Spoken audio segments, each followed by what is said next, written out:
listen, August 17th, that's when the realtors are going to face the change.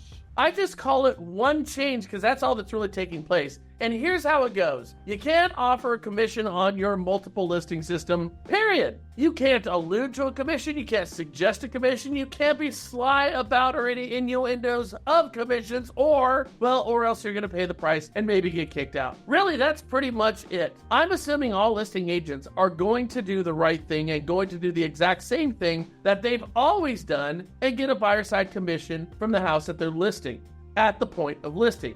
You see, if every realtor in the country does this, then nothing is going to change. We don't have to change. Do you have it in you to do it though, real estate agents? Are you guys organized enough right now to make this happen? Is your, local, state, and national association of realtors sending you this message? Really highly doubt it. I doubt it. So that's why we've got a solution that involves loan officers that nobody has brought up yet. Check this out. Loan officers track listings that offer and don't offer commissions and then share that with your agents.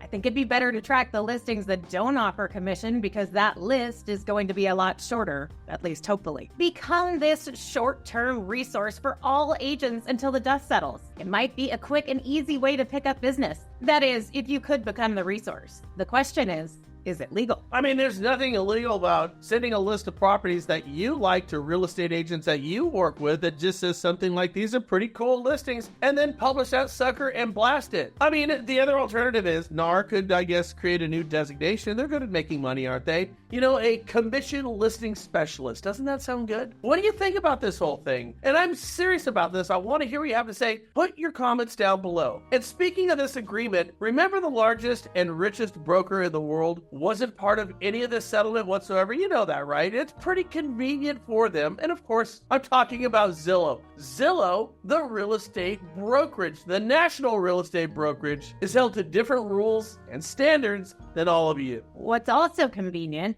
they did not have their coffers emptied by a lawsuit and can now earmark that money to build technology that real estate brokers can neither afford or offer. Remember, different standards. And they are held to a different standard, and they do cook the books so that they're going to have a competitive advantage. Let's just now start calling them Black Zillow Rock. That sounds a little bit better to me. Well, Black Zillow Rock just came out with state-specific touring agreements to be used exclusively for you real estate agents that pay Black Zillow Rock money. Of course, I'm talking about their premier agents. Get a load of this.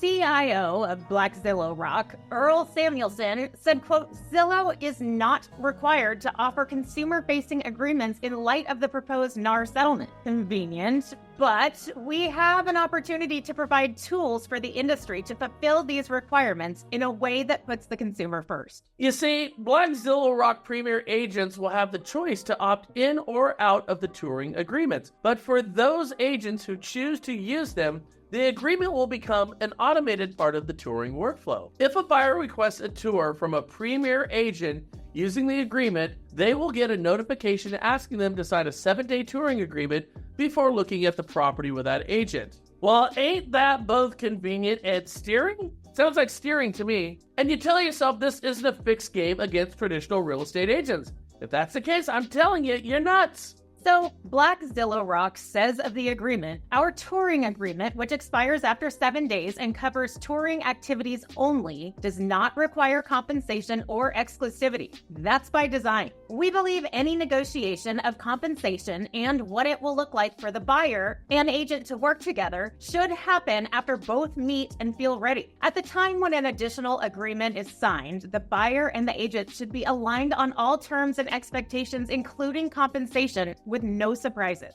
And just like that, nobody seems to be creating a reasonable fuss about it or asking ourselves why. I mean, the truth is, about 7 years ago, Black Zillow Rock went up against traditional real estate agents vying for their listings via Black Zillow Rock's home flipping platform. A move intended to turn realtors into fossilized dinosaur bones, yet only had their butts handed to them by a bunch of underestimated real estate agents. Now, remember, Black Zillow Rock lost over 0.75% of their cap value. That must have been maddening for these guys and gals over there. Can you imagine losing out to a bunch of real estate agents? But like the old saying goes, if you can't beat them, cheat. In this case, creating lawsuits, technologies, platforms, and passing laws that gives you or another tech company or a Black Zillow Rock of the world a decided advantage. Now, if this sticks, it's going to be a shame. Because if you cheat, there's only one reason that you cheat. You're not as good as your competition. So you need to do something about that. And if you're not as good, I ask the question, what makes you worse? Rather than me answering this for the millionth time,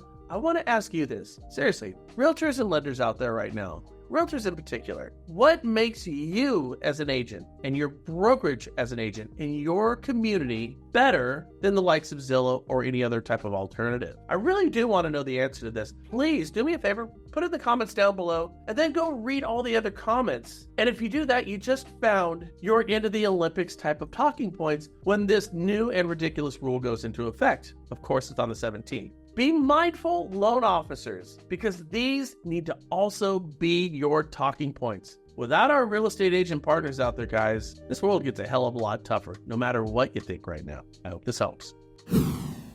Mark this on your calendar. Wednesdays, every Wednesday at 12 o'clock Pacific Standard Time, 3 o'clock Eastern Time, we do sales books. Right now we're doing Atomic Habits, but we have a real estate agent and loan officer slant on this to help you out with your business, to make the pivots we need to take, and to chart the turbulent waters that are right in front of us. Listen, you'll meet new realtors, new loan officers, and you'll learn more about your business and yourself. So check it out, guys. There's no cost, a ton of value.